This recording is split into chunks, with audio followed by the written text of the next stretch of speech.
By the way, huge shout out to the Hotspot Podcast Network, guys. We received amazing baby presents. I think I confirmed with our people, and it's the first Hotspot creator baby.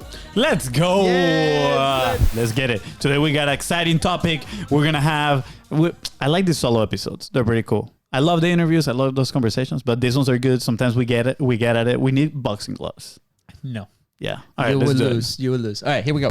We've got Hey, I'm Luis. And I'm Luis. And you're listening to the Content is Profit podcast, where we talk about entrepreneurship, mindset, and of course, how to turn your content into profit. That's right. So go ahead and go to contentisprofit.com and join the community. What did I say? That go is to right. contentisprofit.com and join the community. You said it right. You just skipped the part that we're here to have fun with you. That is right. We're about to have an awesome time discussing all about saying no to $1 million and learning from top YouTubers. B2B lessons included. That's right. So if you're a B2B business, if you're a B2B company and you're publishing, you want to hear this out today. Yeah, you want to stick with today's episode. Now, quick disclaimer. We did not say to $1 million. We are not the ones that said no to $1 million. Everybody, I can't hear everybody like, damn. I know, I was like, whoa. Hey, we had to put the hook in there, but it's a very real lesson that we took out from a video that the thumbnail was, we said no to a $1.2 million offer. Well, the thumbnail said we said no. Well, the headline said that. The headline said that. We got to be clear, man. Hashtag fact checking, appreciate you. Yeah. I know you're taking your chances now. That's why we can't have boxing gloves. All right, let's do it. So let's add some context. What are the two videos that you sent me, we watched, and inspired today's episode? Yeah, so the first video was from these amazing creators, Yes Theory. I've been obsessed with their content for a long time. Yeah. They have amazing content. They have evolved so much too. They started as three friends doing crazy, amazing challenges, seeking discomfort in the streets of the United States. And I think they're all international, and they ended up here. Actually, I think they started in Canada. They started in Canada as a college challenge. Yeah, they were college students. They started with a 30-day challenge of doing uncomfortable things every single day. And then they moved to, I think, LA, and they started kind of like their creator's career. They do incredible stories. Is one of the most heartwarming, wholesome YouTube content out there. It has evolved quite a bit, right? It has evolved now, incredible, yeah. Right now they do have two channels, as I'm aware, and they have a main channel and then they have a plus channel. I mean, and they're with building different now full-on documentaries. They did one with Wim Hof. They go and... You asked me to do the recap, and then... I know, we're just sharing right here. Choke the mic. Hashtag choke the mic. But yeah, we don't want to get too deep into these channels, right? Just go watch them yourself. They're absolutely amazing. Video number two. Video number two. Well, hold on. That was not the description of the video. So the video was... Oh, that's the description of the channel. I want to give a little context on who these guys are. So anyways, like FONZI said, they've been doing documentaries.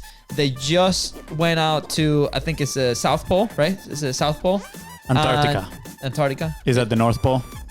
Fact check me, people. Wow, we're gonna look it up right now. We sound very ignorant. But yeah, wow.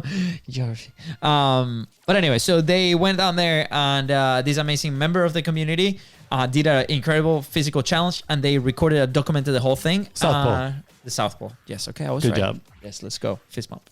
And they documented the whole thing, and they created this trailer to sell it to the big networks. And with the title of the video, you kind of know where this goes. We'll dive in just a second, right? So that's the whole premise of that video. And then the second video, it's a little bit of a trailer from another big creator that he's doing incredible things, not only in the creator economy, but also as a business. He's evolved quite a bit. His name is Logan Paul. So if you don't know him, or if you do, might be not for the right reasons, I highly encourage you to go out and check him out. Check out his podcast.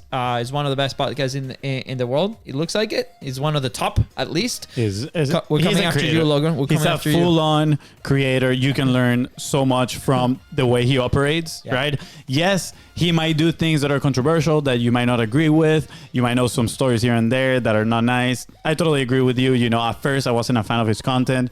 I think he did honestly like a 180 spin, full transition. And since that moment, he has been creating incredible content and just diving into business in incredible way. It's, Yeah. it's very fascinating to see how he has grown. So the video was a trailer of a new thing that he's launching, a new project that he's launching. He's been working on it for at least more than 100 days, it looks like. And we're going to comment a little bit on them and share a little bit of the lessons. So where do you want to start, Fonzie? All right, I want to start with, I wrote down 3 main lessons that I grabbed from these videos, right? And again, all these lessons are with the mindset of how can we apply this to the B2B should we go world. one lesson? We can go one lesson. Yeah, All right. we can. You start. Thank you. I'll allow it this time. Thank you for the permission. So again, keep in mind, these are with the B2B world in mind, because we know you want to grow your business and you are here to turn your content into profit. So lesson number 1 is knowing your capacity and your resources. If you watch these videos, you're going to be like, this is absolutely insane. How do you expect me to create something like this? Or I don't have the creative talent, or I don't have the funds to travel around the world and film this thing, right? Well, that is not what we're trying to do, right? We're not trying to tell you have to film a full-on documentary to be successful, right? These guys started, again, from zero, at the very bottom. Don't compare yourself to where they are right now, right? Just compare yourself to yourself and just try to improve from where you were yesterday. Now, this guy started, let's use Logan Paul as an example. He started in Vine doing, 15-second videos, something like that. Yeah. And in a very organic way. And yes, he had the luck, I feel, of the right timing with the right type of content, but he was consistent that he managed to build his audience. Growing his audience led him to have more resources that he has poured back into his creative business and grow to the extent that he is right now. Same with Jess Theory. Started a few friends. They used the capacity and the resources that they had.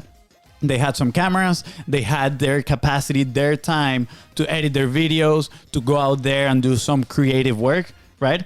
Yeah. And that's what they did. And eventually that led to the growth of an audience, which brought more resources, which allowed them to now operate at a whole different level.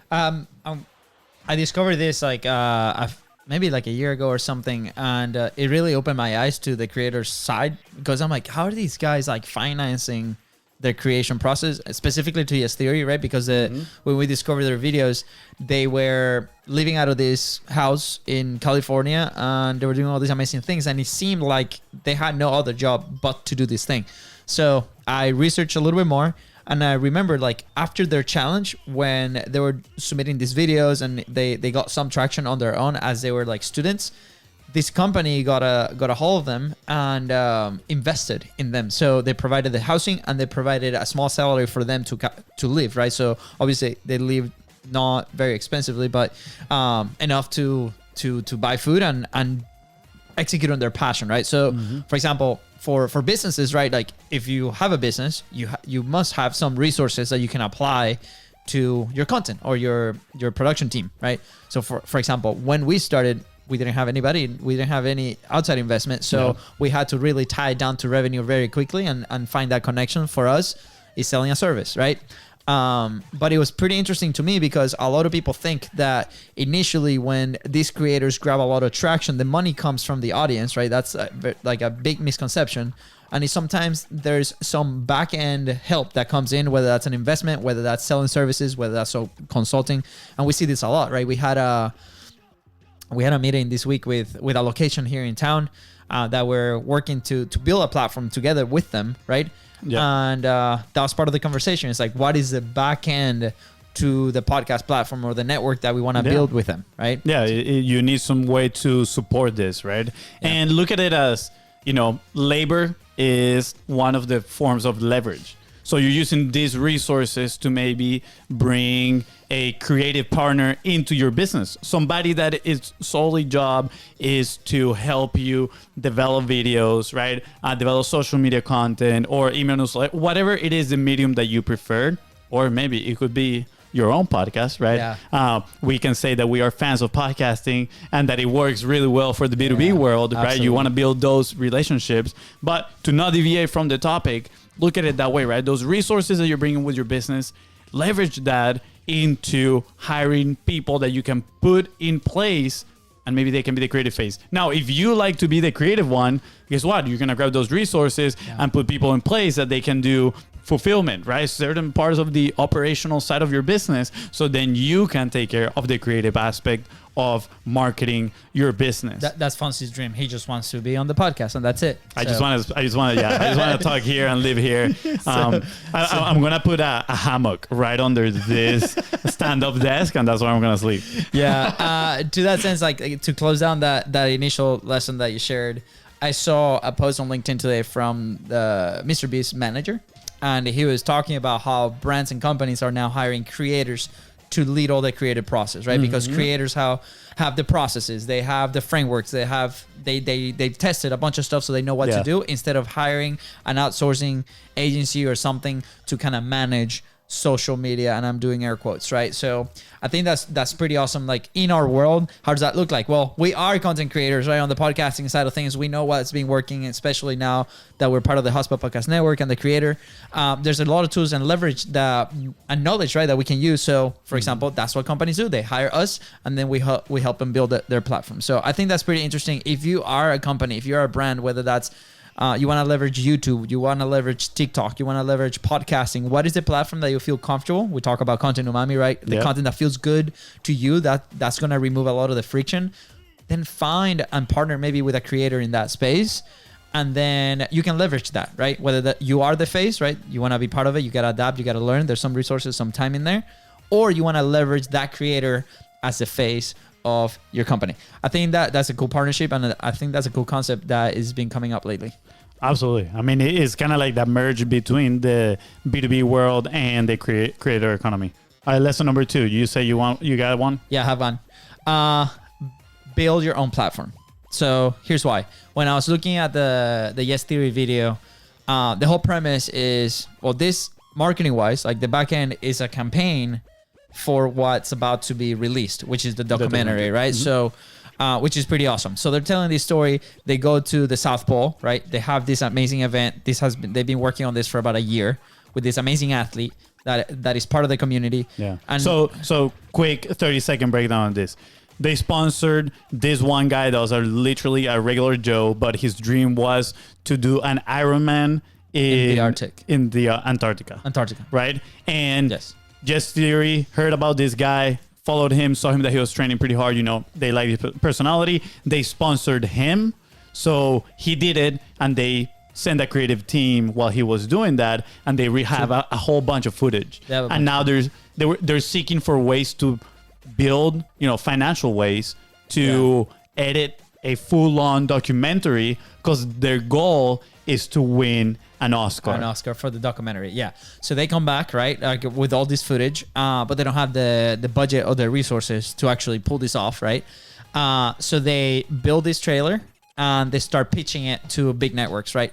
Netflix, Amazon Prime, Hulu, like all the big streaming. And they actually get a proposal from $1.2 million, right? Yeah, $1 million, $250,000. And they sat on it for a couple of days, and they actually said no to that proposal because they didn't have full creative freedom on how to create or how to produce this, right? Which can be like, when you're in that point, like, I mean, saying no to $1.2 million, that's a lot of money, right? Yeah. To go chase your dream, right? But and keep in mind, these guys have been creating for years, right? Yeah. They are no overnight success. They've been creating for years. So first, it takes a lot to stick with, your gut, your values, to say no to that kind of money. Yeah. I mean, I'm pretty sure that is pretty challenging, right? But at the same time, this led me to believe, like, wow, like, what a wasted opportunity for this streaming service trying to impose, this creative hurdles for these guys, because these guys are huge. They have millions and millions of subscribers in their channels. They're going to be promoting your streaming platform. They're going to be sending people to your streaming platform so they can watch the documentary, and you're trying to impose all these creative hurdles in front of them. Yeah. So here's what happened, right? Like, they sat on it, they said no, and they've been working on this at least, I'm going off the top of my head, but I think at least for like 5 years, which is where we've been consuming the content. I think 5 years, you mean on their channels? The documentary, or? No, on their channels. On their channels. Platforms. Oh, okay. Pay attention, Fonzie. Yeah, no. I was just confused. I was like, damn, did I watch that video 5 years ago? That's crazy. But and obviously with that consistency, we often talk like consistency will help you build an audience. That is, the audience is a consequence of consistency. And they have now an opportunity that they can actually present this as a way for their community to be involved in the process, right? So the whole video was an announcement of this whole thing. They're telling the story. They're showing some amazing footage, right? They're telling the story of this one guy doing this incredible challenge, but at the same time, it is a pitch for their community to invest in the project, right? So they're probably going to end up with more than $1.2 million. I'm assuming. I think so. Honestly, I think they will raise more than the $1.2 million. But here's the deal, right? This opportunity came after years of consistent publishing and building their own platform, building their own community. So again, like for us, for example, you know, we've 2 years into the podcast, which is awesome, right? And we have some incredible people that have, you know, patted our backs. You know, they're there when we need them, right? At the same time, we're building a community on Facebook. So if you want to go, you can go to facebook.com. Or just Content is Profit. contentisprofit.com. And you can go there and you can join us in there. So I think we have a few hundred people in the community at the moment. And you know, we have to do a better job. We're slowly growing. We're slowly growing the Content is Profit family. Yeah. But again, like if you want to be a part of it, let us know, right? But these guys have been at it for a long time and they've been paying very big attention to that. So that's why they now have the possibility to actually create in their own terms. So as a company, can you start building consistency so you can actually create on your own terms and control your message, right? I think ultimately that is very important if you want to differentiate yourself as a business and create that rapport, right, with your community. I'm gonna tie my second lesson to that one, which is create for you first, right? And we've shared about content umami previously. For those that have never heard what content umami is a word to describe the feeling that you get when something incredible good happens. It's usually related to food. So when you eat something that is extremely delicious and it is like heartwarming in a sense, it just makes you feel all cozy on the inside. That is a feeling, that is the word umami. That's what it describes. So we kind of like tied that feeling to content in a way on what is the content that you can create that makes you feel that way, that makes you feel all cozy and warm on the inside, even if it's, you know, extremely cold outside. So, and I'm saying extremely cold because of Wim Hof. You know, just go watch the video. Just go watch the video. I'm not going to explain the joke. But that is the important thing about this, right? Like these guys are... they are literally creating content umami. Again, the network tried to impose their creative rules on them, and they said no, because we have a vision for this. We want to create this in a certain way that we know is going to be absolutely amazing. It's going to create an impact. It's going to inspire probably millions of people, and they want to stick with that because that's what makes them feel well. And if you see their content, you're truly going to understand this content umami feeling, because everything that they put out into the world just so wholesome. It makes you feel good. It makes you want to share this content. And they're not creating for other people. At the end of the day, they are the ones at first. They started with, we want to seek discomfort. We want to be yes theory. We want to say yes to experiences. We want to connect with random people. And that's what they've been doing throughout their whole career. Now they do it at a different level, but it's all about creating for them first. Why? Because if you create for yourself first, you're going to be diminishing the friction, right? And it's going to be way easier for you to put the content outside into the world. So I encourage you to start thinking about it. What is that content umami looks like for me? What is the way that I can create that is going to remove that friction, is going to make it very exciting? It could be, you know, share content in a comedic way. Now on TikTok, a lot of people are doing that, right? I've seen businesses, right? Duolingo, for example. Yeah. They're extremely funny on TikTok. Realtors, I've seen a lot that are very funny the way they share their content. For us, content umami is this, the podcast, right? Sharing about, you know, the YouTube videos that we're watching. It's very exciting. Talking to incredible guests and building those relationships. That is content umami. Making the connection between the creation economy, creator economy, and business. Like, what is that intersect? I just have a new tagline for the Content is Profit. Okay. Creator economy meets B2B. Ooh, ooh, golden Boulder, baby. Well, maybe for us, but what do you think out there listening? What do you think? Let us know. Give us some feedback. I would love to hear your thoughts on this. Let us know. All right, I'm ready for lesson number 3. Well, it's actually lesson number 4. Actually, lesson number good job. That's true. You know how to count. No public math for you. No public counting for me. All right, lesson number 4. Lesson number 4, and I think is the last one for today. But I think this is on Logan's trailer for his thing, for his project. Right, follow your gut, and then create an asset altogether. Right. So for him, for example, I'm gonna stop you right there. I'm gonna go with a lesson after yours. Just throwing that out there. We have to go. It's gonna be like a 1-minute one because it's very important. It's gonna tie to what you're saying. I'm just throwing that out there. I'm just preparing the people. A subset of my lesson. A subset of your lesson. I like that. Exactly. Right, cool. Okay. Right. Sweet. Proceed. Awesome. All right. Recap. Wow, you're confusing the people. Follow your gut and create an asset. Right. So Logan, if you're familiar with him, obviously big time creator. He's been putting his hands in a lot of projects. Started as Vine, big YouTuber. He has a podcast. Right. All these things. He creates relationships, and I am 100% sure that he uses his podcast to build relationships on the other end as well, on the back end. He just launched a prime beverage, like a it's a sports drink. Like a recovery drink. Called Prime. Called Prime. Anyway, so the product that he's launching now is he took 99 pictures, or he selected 99 pictures out of a bunch, and it looks to me with a Polaroid camera, and it looks to me that he's gonna turn those into NFTs. And it's going to tie down to a project that he just launched, which is an NFT marketplace, right? Which is crazy, which allows people to own a fraction of NFTs. So again, this was born, according to the trailer that I saw, he just felt that he wanted to do this, and he felt the need to go out and take these pictures, but also connect it with his business and how can he create an asset out of it. So he created this whole experience where he started traveling the world, taking these pictures, creating this whole event around it, and then bringing his community, right? Because he's very passionate about NFTs and creating content, and he was able to find a way to mix both of them, right? So he followed his gut on go take pictures of the world. And it's funny because in the trailer, you see like all these like very superficial pictures at first. It's like parties and girls. That's where my lessons come in. And boobs and all this stuff. And then he has like this conversation with, I guess, one of the mentors that he has.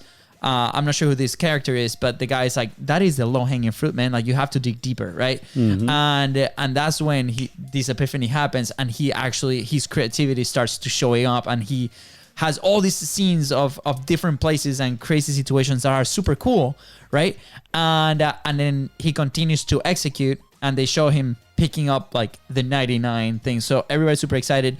They don't really describe what the project is, but because I've been following on the back end, I assume this is going to be an NFT drop in his own marketplace. Yeah, well, I mean, this can become a multi-million-dollar project, right? So at the end of the day, it's like, how can you create something that can become an asset? So for example, right, like again, this is a very specific example in the NFT space mixed with content, but in our podcast, for example, we could do a podcast series about a topic, and then that podcast series can become an upsell to a program, or it can become the program itself, or we can deliver in a different way. So again, think about ways on how can you create something, right? It doesn't have to be an NFT and a big lift of a project, but how can you create something within your company that can do that? Let me say one more example, and then I'll let you talk. I know that I'm choking the mic, but another example was when we started working with the real estate company, JWB here in Jacksonville. I remember we met and we were recording on location. And they were like, what else can we do with this content? And this, I think I was able to pitch this. I don't think they ignore my advice, but I think this is still a really good idea, right? Because I think it was ignored because we were starting a new process and there was a lot of stuff, a lot of moving pieces. Yeah. But they were bringing these local leadership people from Jacksonville. Leadership. Wow. Leaders from the city to showcase Jacksonville, right? So the idea was, after like 12 interviews or so, we could compile pictures and information and create a booklet that they can actually give to the investors that buy houses here in Jacksonville, right? So Greg was like, oh my God, I love that idea. But then we were never able to follow through. Capacity and resources. We go back to those principles, right? But at the end of the day, it's like, think about these ideas, right? Some of them you're gonna hit it, right? Some of them you're gonna start executing on it. Pick an idea that feels good, and based on your capacity, go execute and deliver it to your audience. Yeah, absolutely. So I'm gonna go with my lesson. Before I go with that though, I'm kind of like stitching together because we've been following Logan for a while now and we've been looking at his content. all these moments that he shared that he's We got 2 minutes, by the way. 2 minute timer. That he's traveling and he's creating content in all these places. And then on the trailer that he released, you see him, right? And you're like, wow, the master plan. Like he had this plan that he's been executing for a long time. Yeah. Yet in between all those moments are smaller creative moments that he still shares with the world, right? Like creating this podcast with people in other places on the road, or the New Year celebration that he had in what was it, Switzerland, I think it was, right? So it's pretty cool once you start stitching all that together. So I think that goes hand in hand with a little bit of what Gary Vee describes as document the journey. You have your big goals, sure, you got this big thing that you can document and create a whole campaign around, but then those smaller activities, the day to day, still document them and share them with the world because they're going to be very impactful for those that are following you. And then the real lesson that I wanted to share was in terms of that low hanging fruit versus you content, right? A lot of people are just willing to share what's easy, right? Which is maybe that clickbaity, a little bit raunchy content that he was putting out at first. But then when he got challenged to look deeper inside, what are your beliefs? Right? What are those things that you can put out there that are true to you that your audience is going to look up to and they're going to be very excited to be, invested in? Yeah. I think that's where the power is. And we need to take that attitude when we create this type of videos as well. Because sometimes we're very afraid of sharing our own opinion and our own beliefs. Guess what? Because it might not be what other people believe to be true. And then we have the fear of rejection. Right? So it is very important to be true to yourself. What are my beliefs? Am I going to make a stand? And we talk about this in the episode with James Carberry, 257, if I'm not mistaken. Yeah. He said, you got to make a stand. 258. Right? 258 or 257. Just go look it up. James Carberry. He said, you got to make a stand. You need to have a point of view if you want to rise above other creators, above other people's, and to make an impact. Sweet. So if you're a B2B company and you're trying to figure this out, give us a call. Send us a DM. We'll chat. We can share a bunch of examples of people that we worked with in different industries. Yep. And then you can get on your way and start creating your own how, right? Like do not try to hack, right? Go try to create based on your resources, your capacity, right? Your message. And it's gonna grab a lot of traction for you. Yeah. Consistency over everything at the end of the day. And if you just want to come hang out, go to contentprofit.com, join the community. Also, huge shout out to Hotspot. Go use all the products. They're amazing. And yeah, I don't know. Is that the episode? Yeah, I think that's it. Awesome. Thank you guys for tuning to the Content Profit Podcast. Go ahead and follow the show in your favorite platform and on social media at BIZBROS Co. That is right. And if today's episode helped you take one step closer towards your goal, please don't forget to share this episode with 3 people and leave a 5-star review. See ya. Bye, guys.